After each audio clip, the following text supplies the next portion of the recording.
Alô, meus amados, paz seja convosco. Mais uma vez vamos estudar a Palavra de Deus dentro do roteiro da Escola Bíblica Dominical de nossa igreja, falando sobre o apóstolo Paulo nesse trimestre em nossa Escola Dominical.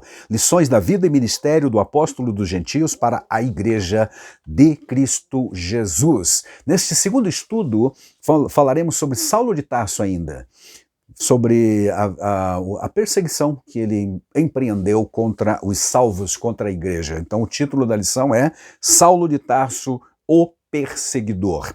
Temos o texto de Atos 9 e também Atos 8, que falam efetivamente, Atos 22, Atos 26, para mencionar algumas partes da Bíblia Sagrada que falam deste momento na vida, momento lamentável, momento triste, em que Paulo, ainda não convertido, inteiramente dominado pelo zelo fanático de um judaísmo extremado, de uma seita judaica, melhor dizendo, dos fariseus extremado, que levou-o a agir como alguém, como diz o capítulo 9, uma fera respirando raiva ou ainda fungando literalmente de raiva. Literalmente o versículo diz assim: e Saulo, respirando ainda ameaças e mortes contra os discípulos do Senhor, seguiu-se, ou melhor, dirigiu-se ao sumo sacerdote. Para fazer o quê? Dirigiu-se ao sumo sacerdote para pedir uma carta de autorização para que pudesse ir até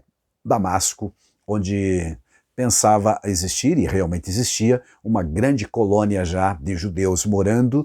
Estudiosos dizem que haviam por lá 30 até 40 sinagogas na grande cidade de Damasco, onde judeus viviam, e muitos deles agora cristãos haviam, portanto, se tornado discípulos do mestre de Nazaré. Certo, meus amados? Lá em Atos capítulo 8, após a execução vergonhosa, covarde do diácono Estevão, está escrito também Paulo consentiu na morte de Estevão e fez-se naquele dia uma grande perseguição contra a igreja que estava em Jerusalém, e todos foram dispersos pelas terras da Judeia e de Samaria, ou da Samaria, exceto os apóstolos.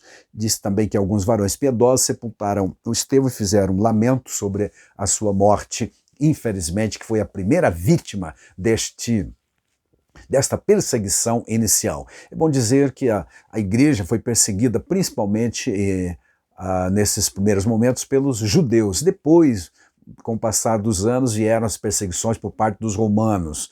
O próprio Paulo vai sentir isso na pele mais tarde no seu ministério, as perseguições romanas. Mas aqui são os judeus que estão perseguindo o cristianismo de então, os discípulos. Porque bem no começo, aparentemente muitos imaginavam que o cristianismo era apenas mais uma seita do judaísmo, então não deram muita importância. Mas como o evangelho cresceu, por exemplo, a primeira pregação de Pedro, quase 3.000 se converteram, numa segunda pregação mais quase 5.000, portanto quase 8.000 pessoas só em Jerusalém, sem falar nos muitos lugares outros em que muitas pessoas. E o texto sagrado também diz, em Atos, que muitos sacerdotes obedeciam à fé.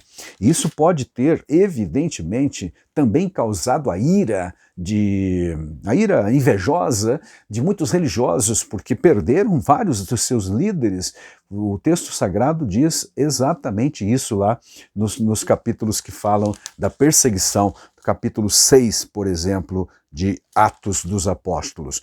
Muita gente se converteu. Isso despertou a inveja, ciúme, diria alguém, porque o povo estava saindo do judaísmo e entrando e vindo para o cristianismo, aceitando o Messias, o Salvador, Jesus Cristo. Com isto, amados, então, todo o sinédrio, toda a liderança, o sumo sacerdote estavam realmente preocupados com isso. E o Saulo foi um dos líderes dessa perseguição. Então o nosso título é Saulo de Tarso, o perseguidor. Ele vai reconhecer isto depois que se converteu, que ele efetivamente era realmente o mais ferrenho, o mais ardoroso perseguidor da igreja naqueles dias. Consentiu na morte do Estevão, estava presente como testemunha ou representante do Sinédrio na execução, no apedrejamento do Estevão, e a Bíblia Sagrada diz em 7:58 de Atos, que as testemunhas depositaram as suas vestes aos pés de um jovem chamado Saulo de Tarso. Era esse moço que depois saiu dali, respirando essa ameaça, foi até o sumo sacerdote pedir autorização para viajar a Damasco e trazer de lá, como diz o capítulo 22 e versículo 5, trazer manietado, ou seja, amarrado pelas mãos, os prisioneiros merecedores da morte, esses hereges, crentes como a concepção era, como era a concepção dele antes de se converter e ter um encontro com Jesus, a luz maior que vai brilhar logo mais na sua vida. Mas antes que isso aconteça, ele ainda vai causar alguns estragos, tanto físicos quanto também psicológicos, porque essas perseguições eram implacáveis realmente, não só no sentido físico de violência, mas também de psicologia, ou seja, de alma. A Bíblia Sagrada diz, ele reconhece depois, que ele forçava os crentes a blasfemar contra Jesus, ou seja, dizer que não retratar-se na sua fé, na verdade. Capítulo 26, por exemplo, lá no versículo 10 diz assim, e que também fiz em Jerusalém, ou seja, a perseguição efetivou lá, e havendo recebido o poder dos principais dos sacerdotes, encerrei muitos dos santos nas prisões, e quando os matavam, eu dava o meu voto contra eles, ou seja, perseguição violenta, castigando-os muitas vezes por todas as sinagogas, os obriguei a blasfemar, e, enfurecido demasiadamente contra eles, até nas cidades estranhas o persegui.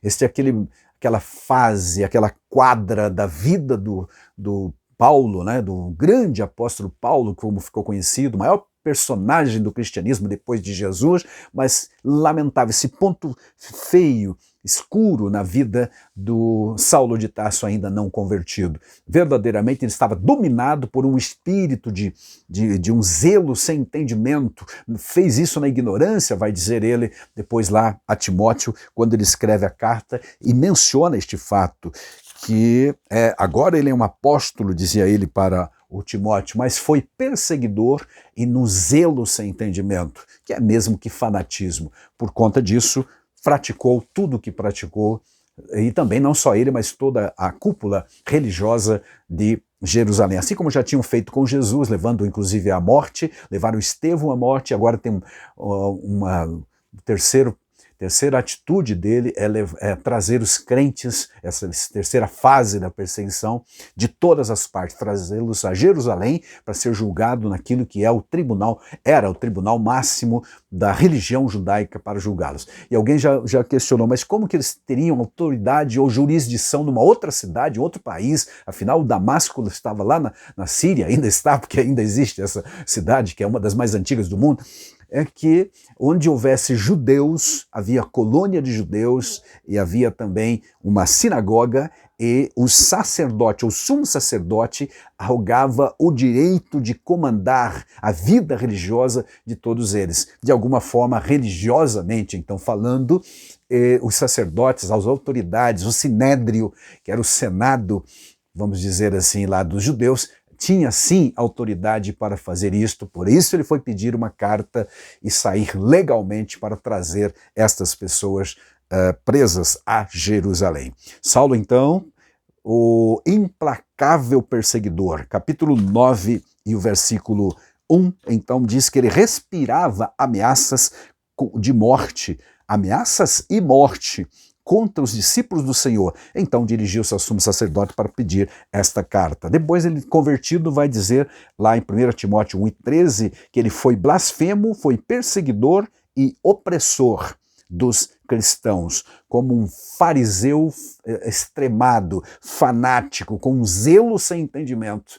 Ele fez tudo o que fez, dominado por este zelo, por esta inveja, porque via a igreja crescendo, muita gente se convertendo, até os sacerdotes, como dissemos, muitos sacerdotes do judaísmo, aderindo, ou melhor ainda, mais que aderir, convertendo-se, tendo as vidas transformadas pelo poder de Deus, pregado por Estevão, pelos apóstolos, os demais apóstolos, pelos diáconos, Filipe também, e etc. Então isso realmente causou um desconforto muito grande que gerou toda essa perseguição. E as ameaças dele foram realmente fortíssimas e, repetindo, não foi só questão física, foi emocional também, foi psicológica também. Forçá-los a blasfemar é como que dizer o seguinte, né? Fazê-los retratar. Não reconheço o senhorio de Cristo, ele não é mais o meu Senhor, ou algo assim. Vou voltar para o judaísmo, vou voltar para praticar o cerimonialismo religioso, os rituais judaicos, porque eu errei em sair. Era mais ou menos isso que ele tentava forçar os crentes a praticar. Muitos que rejeitavam isso eram então castigados ou até mortos, como foi o caso do Estevão e outros, porque ele mesmo assume aqui, quando matavam, eu dava o meu voto, versículo 10 que nós vemos aqui do capítulo 26 de Atos dos Apóstolos. Meus amados, se ele não matou pessoalmente alguém, no mínimo ele assinou embaixo, ele estava lá, ele consentiu, ele apoiou, incentivou a morte de muitos crentes que estavam servindo a Jesus naquele primeiro momento da igreja. Que lamentável, né? A gente que sempre conhece o apóstolo Paulo do amor, da misericórdia, da graça, da salvação pela graça que ele vai pregar, defender